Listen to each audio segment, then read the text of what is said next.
What's good? This is Marcus Fingaz, Dafingaz. I'm a music composer and creator, diving in on sync licensing and trailer music. And this has been in sort of a easing into the world of sync licensing. 31 days, we're on day 30, and I've been doing this every day for the past 29 days. So here we go. We're almost done with the 30 days into sync. Today, we're going to talk about some actionable steps that you can take or we can take as music creators to get into sync. I know I've shared a lot of the concepts and theories related to sync, but what can you actually do to dive into sync? First, you have to create music. The music has to be pitchable. It has to adhere to sort of the formats and structure of sync licensing. I've mentioned in past episodes of this podcast that you don't have to have a 5-minute, song epic opus. For sync licensing, most of the music I'm submitting are 2 minutes or less. In some cases for ads and commercials, they're under a minute. And in other cases, some songs are like 90 seconds. So anywhere between 30 seconds to 2 minutes, maybe 2.5 minutes at the most, unless they specifically ask for a full song where you want 3 minutes. If I'm doing songs with vocals, usually 2 verses, 2 choruses, call it a day. So you might have a quick intro, jump into like the chorus, then a verse, then another chorus and another verse, and then out. And then there is no fade outs in songs. There's no fade ins, really just quick intro, get into it. And then you want to do what's called a button or sting ending.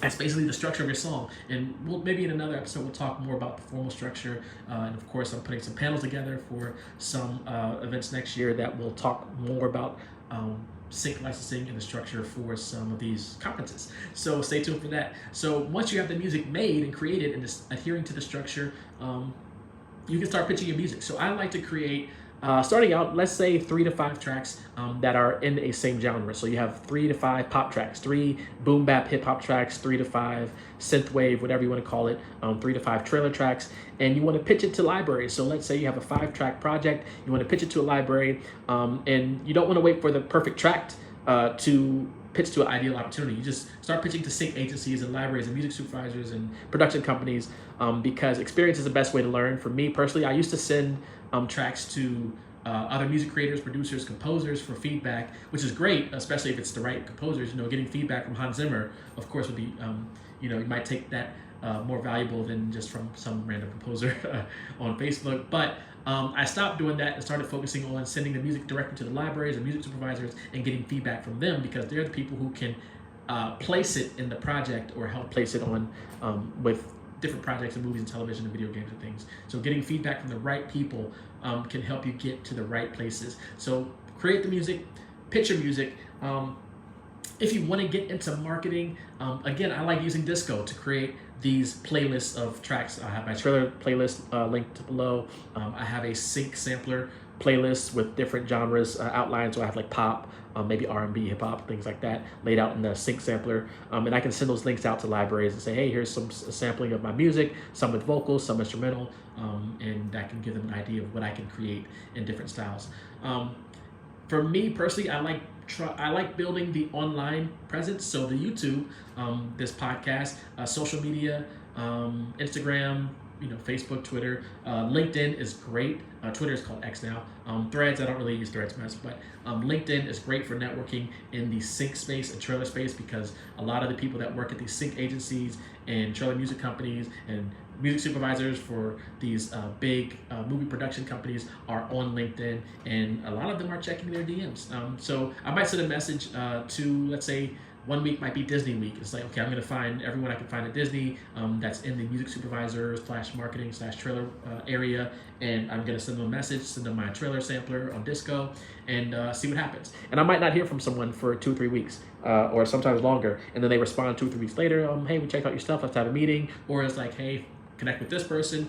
So always follow up when you're connected online. Definitely always follow up when you are building that online presence and networking. And then join music licensing libraries. So once you start pitching, find libraries. There are lists online. You can go to Google. You can go to AI to find libraries that you can submit to, and find libraries that are working on that help pitch music that you create. Again, if they have a lot of the genre that you make, it might be hard to cut through, but if you have something new to offer, a different angle on an existing genre to offer for the library, even better. Again, I I do trailer music, but the unique offer, a unique selling proposition, USP, that I have is trailerizations, because not every composer wants to do traillerization. It's hard to place those, but I'm like, okay, well, let me find the angle that I can dive into on the trailer side. Excuse me. So submit your music to license companies.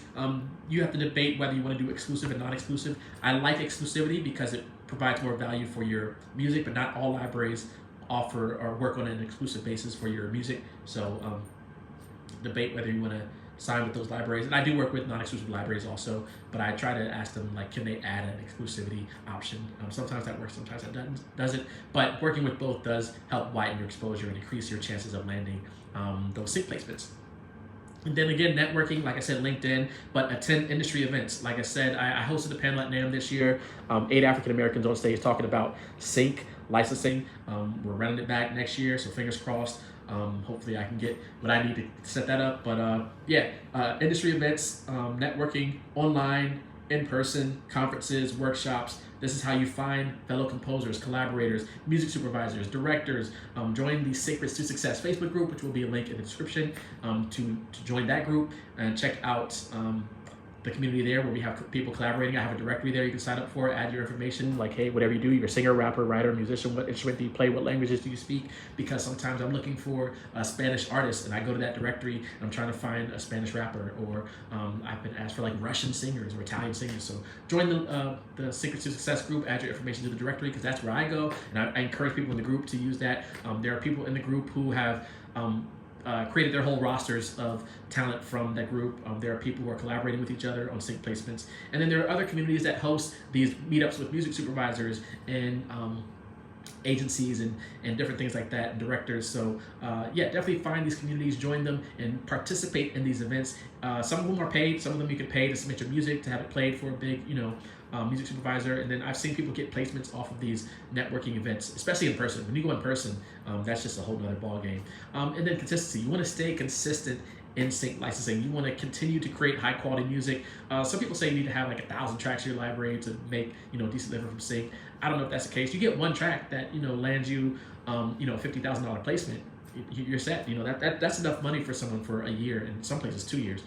So consistency, updating your portfolio, refining your pitching strategies, and using the technology. Again, I wouldn't focus on using AI to make music, but maybe AI can help you market music or create artwork. I use AI for artwork, and maybe I'll do an episode on how I use AI for the artwork and things. I've done it for some other communities, so maybe I'll rip some of that and put it on this podcast here. So there's so much technology on there's things we don't know about that'll be out in next week that'll help us in our journey for sync. So always have your finger on the pulse of the industry for sync licensing, of the music industry, what's happening in the advertising space, commercial space, video games, movies, television. Again, we have the writers and actors strike that was going on earlier this year. I think it's still going on. So how does that impact us as music creators?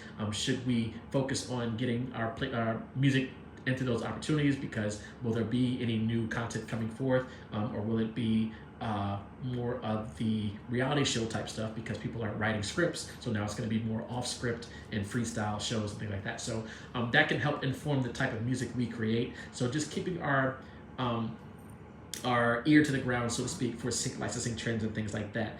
I think I have one more day to go. So we're almost there.